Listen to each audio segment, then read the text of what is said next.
Hello, everyone. Welcome back to the podcast, episode 3. Here we go. Pretty excited about this.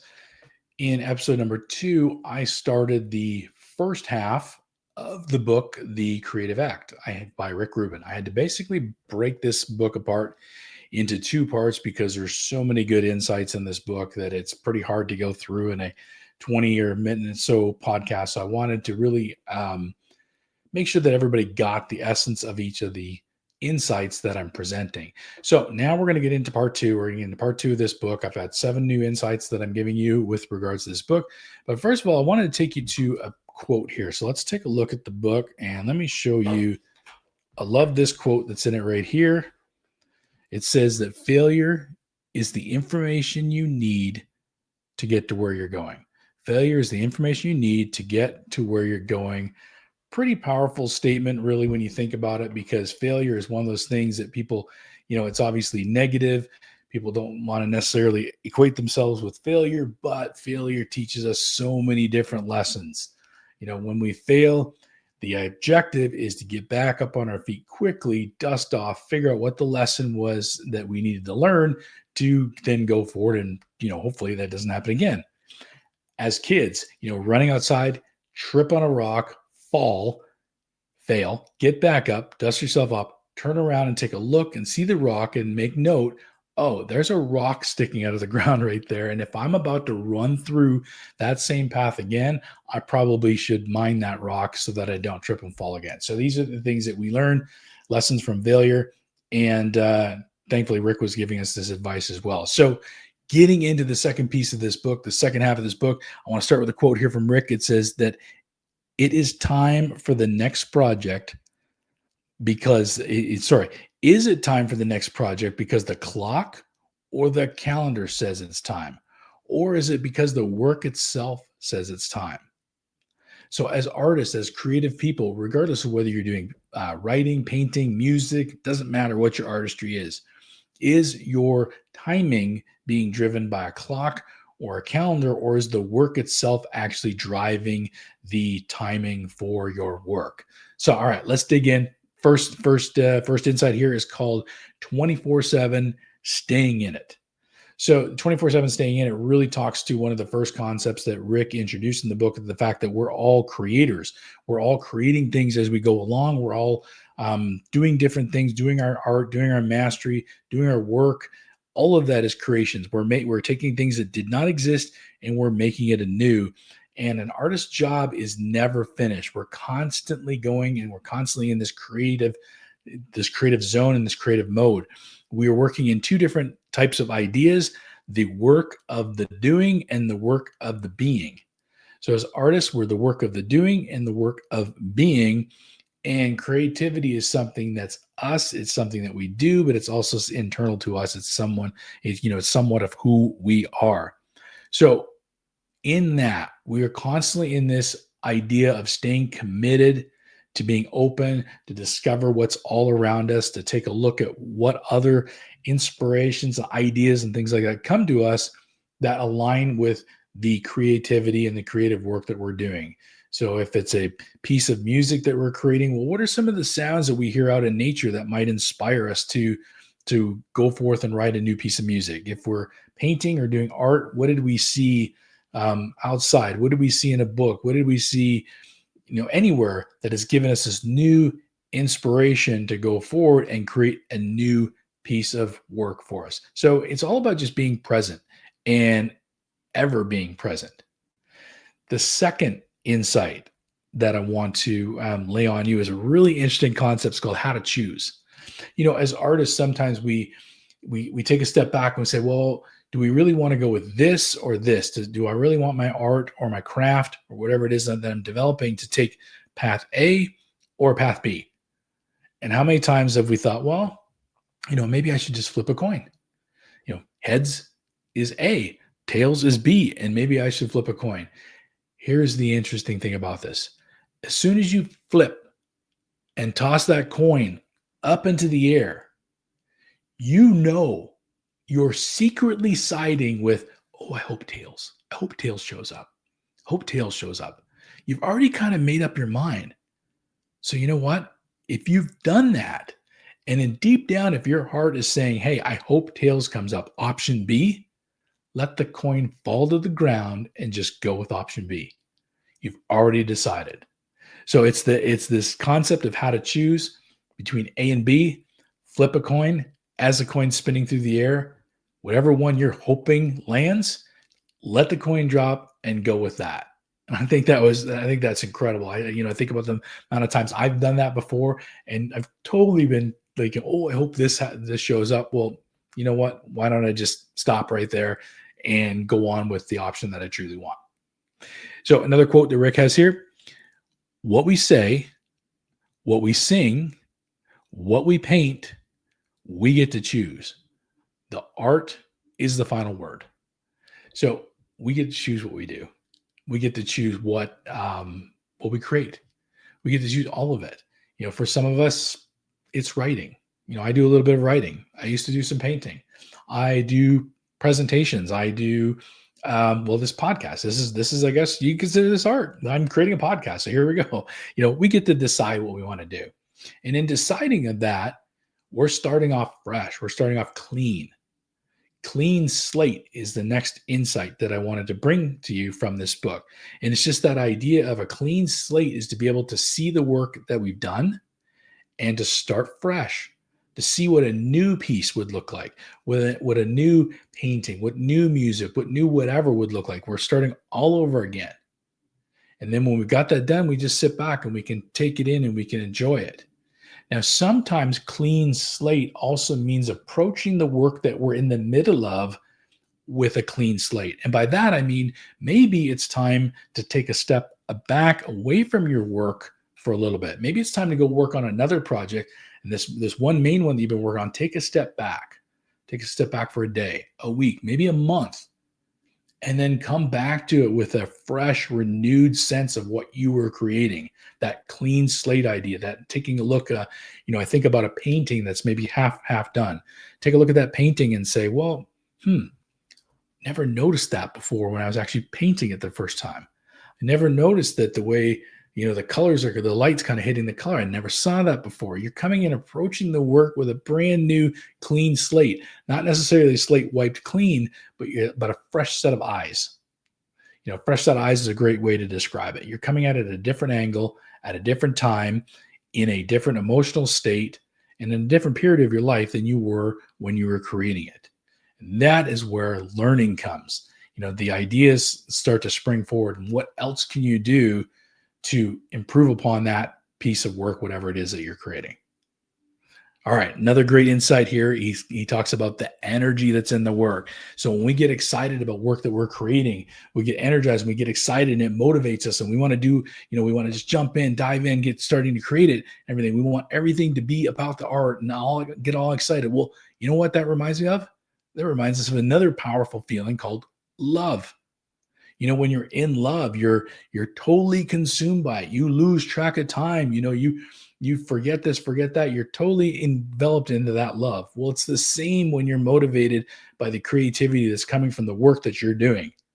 When I get deep into something, whether I'm creating or what it is that I'm working on, when I get deep into it, I'll lose track of time.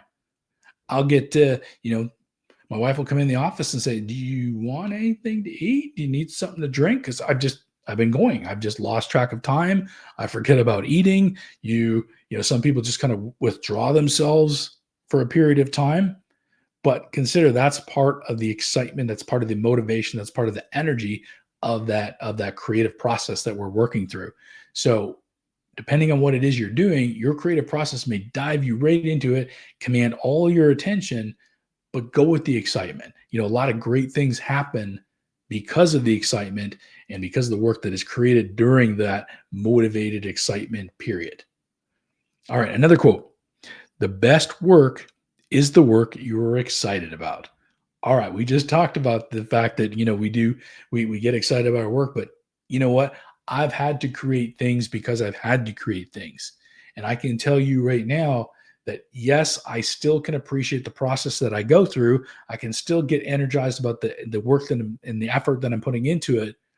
But there are some things that I'm really excited about over other things. Generally, I get pretty jazzed and pretty excited with creating in general. But again, certain topics, certain types of creativity excite me that much more. And I can't help but look at the finished product on those works and realize that they're a lot better. So excitement drives us, motivates us, and creates exceptional work. Another insight, keep moving forward. So in the creative process, we're ending things so that we can start things. It's kind of like a regeneration. There's a death to some things, there's a rebirth to other things. So we're ending work and we're starting work.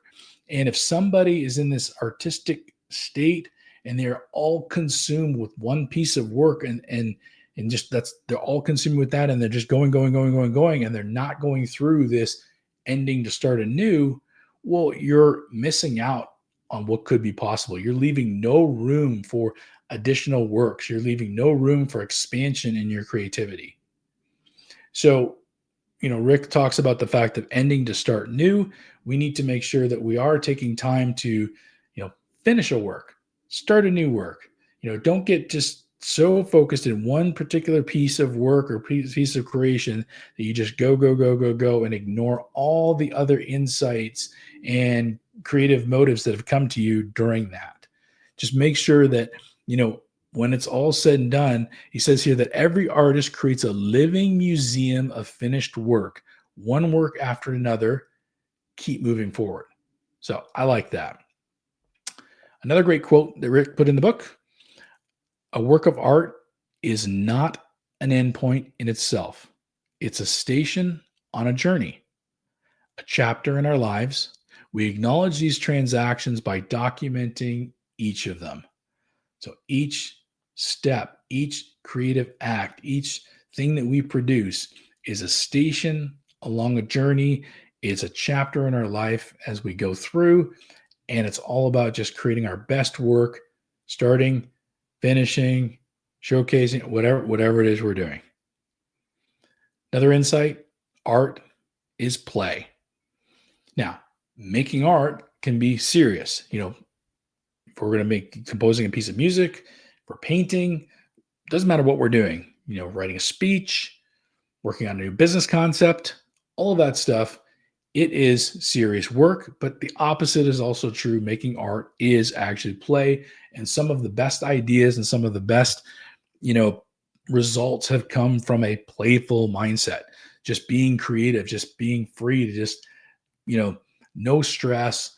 It's all about the work that we're doing. It's all about what we're creating. You see, when we get stressed in our minds and we get stressed in our bodies, our resourcefulness decreases, but also our ability to be creative also decreases. Stress just beats down the creativity, beats down the resourcefulness. So if we're in this playful spirit and we're not stressed, we're going to be creative, we're going to be resourceful, we're going to be doing all kinds of fun things. I work with organizations and we do a lot of process mapping. We're actually drawing out process and workflows and things like that. And I tell them, I said, look, at the best way that I can help you in creating these processes and working with you to help improve your processes, I need you first to grab a piece of paper, bust out a box of crayons, whatever it is, and I need you to draw. I need you to get artistic. Have fun with it. Draw the boxes, connect the boxes, map out the process. So it's kind of like it's kind of like creating a piece of art at the end, but we have fun with it. I use electronic whiteboard. We use colors. We do everything. I let people draw. We just kind of get in this playful spirit. But in the playful spirit, oh my goodness, the ideas that we come up with are absolutely fantastic. We don't get bogged down. We don't get stressed out or anything like that. We enjoy it. We have fun. So art is playful, and I can definitely see why Rick put a chapter in the book specifically on that. So another quote, he says, whether the work comes easily through play or with difficulty through struggle, the quality of the finished product is unaffected. Okay. It can come from both sides. Ultimately, your quality, if you're true to your art, your quality is going to be there. But isn't it nicer to have enjoyed the process that we went through and enjoyed the creation of it? Okay. The last insight I want to talk about has to do with our talk, what we say to ourselves. It's all about what we tell ourselves. A lot of times there are stories that we tell ourselves about ourselves. There are stories that we tell ourselves about our work. At the end of the day, you're you, your work is your work. Okay. These stories are not true representations of who you are, nor are these stories that you're talking about your work are true representations of what your work is. So as artists, we're often called to just let go of those stories. What could be possible if we just let go of those stories? Move to an energy that is curious and is positive, and it's like, what if this story wasn't true? What could be possible? Ultimately, the work is you, and you are the work. So when it comes to our stories, we need to try to challenge ourselves to find out, well, if that's the story I'm telling myself about this piece of work, what would be true if it was the opposite? What is the opposite story? And what would happen if that was true? Challenge yourself a little bit. Go through and just monitor that as much as you can. Because unfortunately, most of us, when we get into that storytelling mode about ourselves and about our work, it's not necessarily the most positive thing. And we're not going to create our best work and our best effort and our best pieces of whatever it is we're creating if we're in a negative state.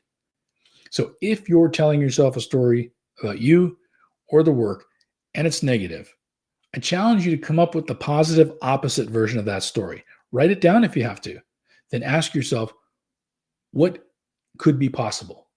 Is the story I'm telling myself right now in negativity, is that actually true? Or what is it that's actually true? Ultimately, to be a creative, you need to be in that ever present, open space where inspiration can just flow. You can get ideas and you can run with those ideas. You can just take them, jot them down. I'm going to do that later, but at least you captured that inspiration. You wrote it down. You can look forward to working on that later on with the next piece that you're doing. So I often have several pieces of things that I'm working on the go at one time, because sometimes I do need to take a step back, and I'll tell myself that, hey, the story I'm telling myself is I do need to step back a little bit, maybe approach that in another week when I've got a clean slate to take a look at it, and I should go work on some other things. So I'll leave you with this last quote here. Being an artist means to continually asking, how can it be better? Whatever it is, it may be your art, it may be your life. How can it be better? So this book was absolutely fascinating. I love it. Even right down to the cover, like just how it felt. I love the way that it was laid out. The chapters, each lesson, each insight. As you can see, the chapters are not very long. It's a great book to sit and read, and you can pick up and you can set it down at any time. Nice quotes that are in this book. I absolutely love this book. It was so fun to go through.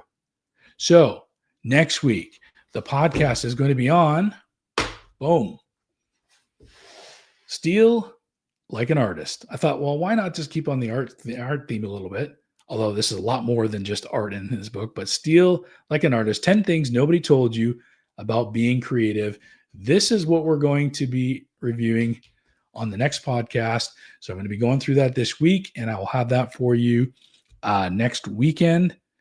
Until then, enjoy yourself. I hope you enjoyed the podcast. Please comment. Feel free to comment. Let me know if there's a book that's resonating with you that you would like to possibly talk about. And hey, maybe one day I'll even have you on the podcast as a guest, and you can tell us all about the book that you're reading that you really love.